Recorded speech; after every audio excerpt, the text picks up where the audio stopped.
Chère génération future, chers collègues, je vais vous parler des difficultés d'accès à l'emploi des jeunes sans diplôme, 4 fois plus victimes du chômage que les jeunes diplômés. Malgré les milliards d'euros déversés chaque année dans une multitude de dispositifs, la France reste clairement un mauvais élève avec ses 120 000 jeunes qui décrochent chaque année. 1 million de jeunes entre 16 et 25 ans n'ont aucun emploi et ne sont ni en train d'étudier, ni en train de se former. Ce sont les NEET. Ce sont presque 30% des jeunes ayant terminé leurs études. La moitié d'entre eux ne sont depuis plus d'1 an. Leur insertion professionnelle sera très difficile. Cette précarité et l'absence de perspective débouchent sur des parcours de rupture identitaire et sociale dramatiques pour tous. L'Institut Montaigne et FIPECO ont comparé notre politique avec celle des pays qui obtiennent de bien meilleurs résultats dans la lutte pour la réinsertion des jeunes décrocheurs. Dans la note de décembre 2021, la Cour des comptes aboutit aux mêmes conclusions. Elle y dénonce l'éparpillement des dispositifs mal ciblés et redondants, des GEP, FP, les DRETS avec Pôle emploi, les parcours PASSEA, des missions locales, et j'en passe. Elle juge cette complexité coûteuse et inefficace. Elle rappelle que le nombre de décrocheurs reste hors d'atteinte de l'ensemble de ces dispositifs. Première recommandation, faire sauter les cloisons entre l'école et l'entreprise.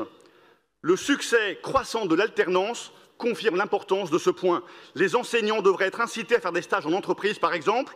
Des professeurs associés à temps partiel pourraient offrir aux élèves une connaissance précoce de l'entreprise et des réalités du marché du travail.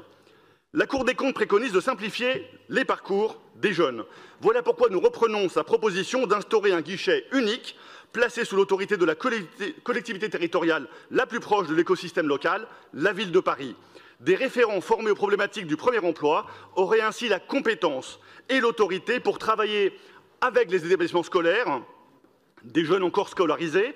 Ils pourraient coordonner tous les dispositifs d'aide aux décrocheurs afin de mener un emploi stable, qui est l'objectif premier. Ils pourraient les accompagner judicieusement vers des associations d'insertion qui devront être évaluées régulièrement, vers des formations pilotées par le secteur privé qui connaît au mieux ses propres besoins, vers les offres d'emploi, vers les événements de job dating, comme je l'ai entendu tout à l'heure. Ces référents spécialisés sans discontinuité auraient alors la capacité d'intensifier aussi leur soutien au moment le plus judicieux en vue d'apporter une aide décisive aux jeunes les plus éloignés de l'emploi. C'est en proposant un parcours bien coordonné, sans couture, continu, que nous atteindrons les performances des Pays-Bas, de l'Allemagne ou du Danemark dans la lutte contre l'exclusion du marché de l'emploi des moins qualifiés. Merci.